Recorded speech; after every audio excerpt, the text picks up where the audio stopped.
ఇలాంటి సంఘటన జరిగినప్పుడు అడ్మినిస్ట్రేషన్ కూడా చాలా అప్రమత్తంగా ఉండాలి. ఇంకా మానిటరింగ్ మెకానిజమ్స్ కూడా పర్ఫెక్ట్గా ఉండాలి. నాకు అందులో కొన్ని లూప్ హోల్స్ కానీ లీకేజెస్ కానీ కనపడుస్తున్నాయి. అందుకే అక్కడ ఉండే ఆఫీసర్ ఎవరైతే ఉన్నారో డిఎస్పీ రమణ కుమార్ అయితే బాధ్యత లేక పోలీస్ స్టేషన్ పెడితే ఇద్దరు జరిగే అది జరగకుండా కాపాడవలసిన బాధ్యతల పైన జవాబుదారీతనంతో ఉండాలి. పనిచేయాలి. ఇద్దరు పనిచేయాలి. ఇద్దరిని సస్పెండ్ చేస్తారు.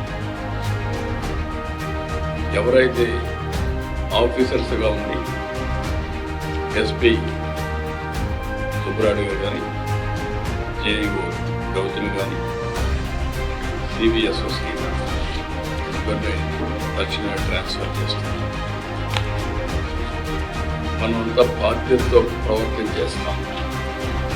ఇది అయిన తర్వాత జ్యుడిషియల్ ఎంక్వైరీ కూడా వేస్తున్నాం. వాస్తవాలని అధ్యయనం చేసి నాకు గవర్నమెంట్ రిపోర్ట్ ఇస్తారు. ఇలాంటివి ఎక్కడా జరగడానికి వీలు లేదు. గవర్నమెంట్ చాలా స్పష్టంగా ఉన్నాం. జరిగిన దానికి చాలా బాధపడుతున్నాం.